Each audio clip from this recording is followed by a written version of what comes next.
Sa kabila ng patuloy na pagtutok ng pambansang pulisya sa seguridad sa nalalapit na halalan, tiniyak ni PNP Chief General Romel Francisco Marbil na hindi maaapektuhan ang pagganap sa iba pang tungkulin ng pulisya.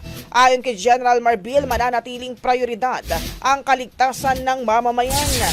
Magpapatuloy anyang laban kontra krimen, iligal na droga at terorismo. Samantala habang papalapit ang halalan, tiniyak ni Marbil ang kanilang dedikasyon sa tungkulin ng may disiplina at integridad. Nanawagan din ang liderato ng PNP sa mga kandidato, partido at publiko na magtulungan upang mapanatili ang kapayapaan at demokrasya dahil ang tagumpay ng isang malinis at ligtas na halalan ay responsibilidad ng lahat. The Mandate 2025 Midterm Election. Ang bahaging ito ay hatid sa atin ng PowerCell Salabat, ginhawa ng bawat nangangarap.